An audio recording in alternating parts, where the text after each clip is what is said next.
पहले मैं जो ईस्टर्न साइड से हमें चैलेंज दरपेश है, यानी कि इंडिया के साथ जो मुसलसल ताल्लुकात में आपको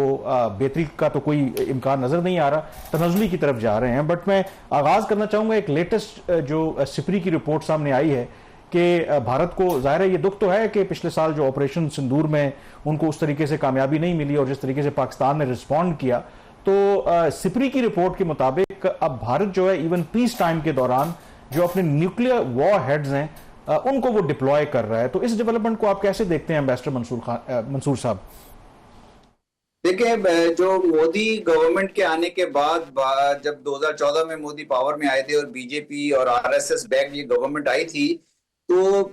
इस गवर्नमेंट की और ये उनका तीसरा टेन्योर चल रहा है। इसमें मुस्तकिल उनकी पॉलिसी ये रही है कि पाकिस्तान को पहले तो आइसोलेट किया जाए इंटरनेशनली, और शुरू में उसमें इनको काफी कामयाबी भी नजर आई। 2016, 18, 20 में जो ये पाकिस्तान के खिलाफ चार्जशीट, फेक इल्जामात, एलिगेशंस लगाते रहे, उसमें इंटरनेशनल कम्युनिटी में थोड़ी बहुत पजीराई, काफी हद तक बल्कि पजीराई मिलती रही। लेकिन अब जब फाइनली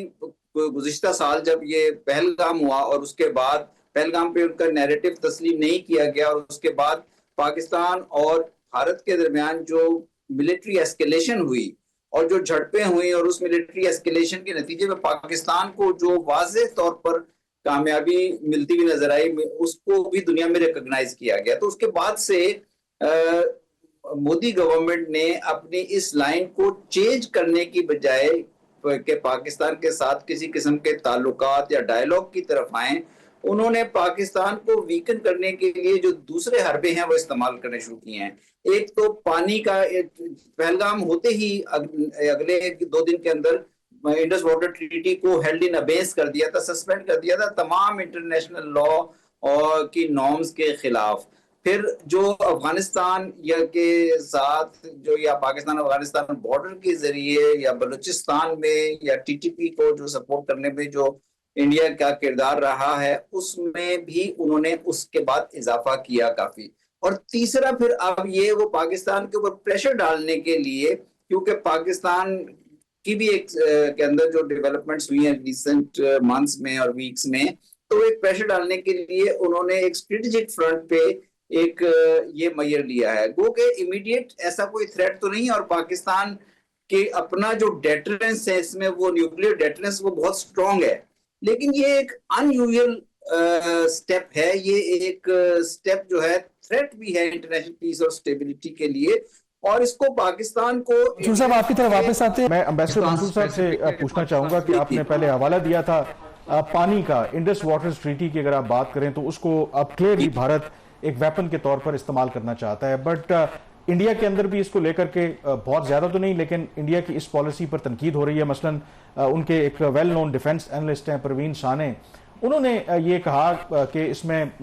चीन का भी स्टेक है। चीन के कई जो इंडिपेंडेंट एक्सपर्ट्स हैं वो भारत को वार्न भी कर रहे हैं कि आप उस तरीके से अपर रिपेरियन नहीं है, अपर रिपेरियन तो चाइना है, अगर आप पाकिस्तान को नुकसान पहुंचाएंगे तो फिर चाइना के पास भी ऑप्शन मौजूद है। तो जो परवीन साने हैं उनका ये कहना है कि ये जो इंडिया पाकिस्तान की पानी के ऊपर ये जो जंग है ये कन्वर्ट हो सकती है हॉट वॉर में, और अगर ऐसा होता है तो माजी के बरक्स चीन जो है उसमें इनडायरेक्टली नहीं बल्कि डायरेक्टली वो पार्ट लेगा। तो do you agree with this कि ये पानी वाला मामला इतना सीरियस है कि इसमें चीन बराह रास्त इन्वॉल्व हो सकता है? जी देखिए, पानी वाला मामला जो है ना ये बहुत सीरियस है, क्योंकि पानी पाकिस्तान के लिए लाइफलाइन है। पाकिस्तान के जो रिवर्स हैं ये इंडिया बीइंग अपर राइपेरियन वहीं से फ्लो करते हुए पाकिस्तान में दाखिल होते हैं, और इंडस वाटर ट्रीटी जिसको अब सस्पेंड हुए या हेल्ड इन अबेंस हुए 1 साल से ज्यादा का अरसा गुजर चुका है, और इंडिया ने इस पर किसी किस्म की मुफाहमत पे आने पर अभी तक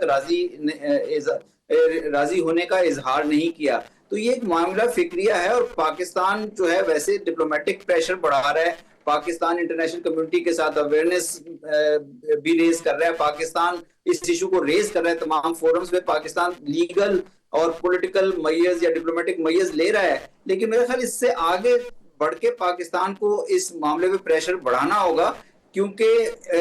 अगर ये इस मामले पे कोई किसी किस्म की मुफाहमत ना हुई तो फिर पाकिस्तान को आइंदा चलकर आइंदा के सालों में फ्यूचर जनरेशंस को पानी के मामले में काफी सीरियस नुकसानात का एहतमाल है। एक तो ऑप्शन आपने बताई चाइना, और पाकिस्तान चूंकि एक स्ट्रेटेजिक पार्टनरशिप में हैं, और चाइना ने ये बसा औकात चाइना के एक्सपर्ट्स ने ये सिग्नल दिया है, ये इंडिकेशन की है कि वो बीइंग अपर राइपेरियन इंडिया को नुकसान पहुंचा सकते हैं। लेकिन इसके अलावा इंडिया के अंदर जो आपने मुख्तलिफ एक्सपर्ट्स की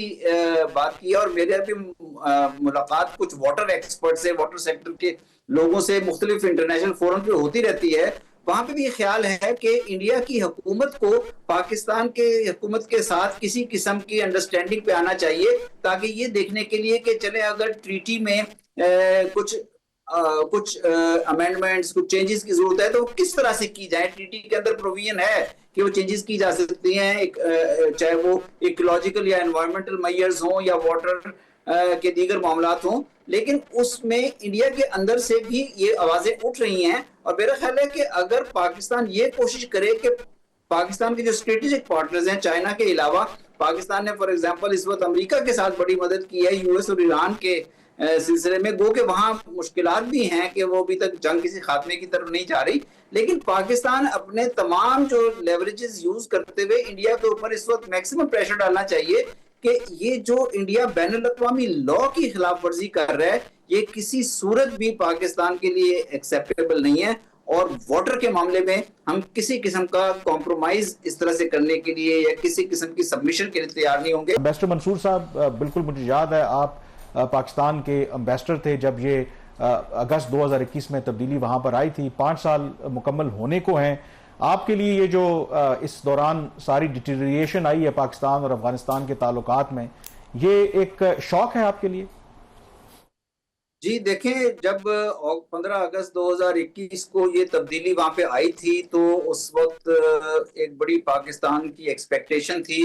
कि बहुत अरसे के बाद अफगानिस्तान से गैर मुल्की अफवाज का इनखला मुकम्मल तौर पर हो रहा था, और ख्याल ये था कि ये डेवलपमेंट जो है ये पाकिस्तान के लिए और खित्ते के लिए अमन सलामती में इजाफा करेगी। और चूंकि खदशात भी थे कि गैर मुल्की अफवाज के इनखला के बाद वहाँ कोई ऐसा वैक्यूम ना पैदा हो जाए जिससे कि, चूंकि अफगानिस्तान में टेररिस्ट ग्रुप्स बड़ी तादाद में पहले से मौजूद थे, टेररिस्ट ऑर्गेनाइजेशंस मौजूद थी, तो उनमें से बहुत से टेररिस्ट को इस टेक ओवर के दौरान रिलीज भी किया था, जेलें तोड़ी गई थी, तो ये खदशा भी था। और पाकिस्तान ने शुरू के ही दिनों में बहुत से मुज़ाकरात भी करने की कोशिश की अफगान तालिबान के साथ भी, एक आध राउंड उस वक्त जब मैं वहां पे था हमारे सिक्योरिटी ऑफिसर्स का टीटीपी के लोगों के साथ भी हुआ, ताकि इस खतरे को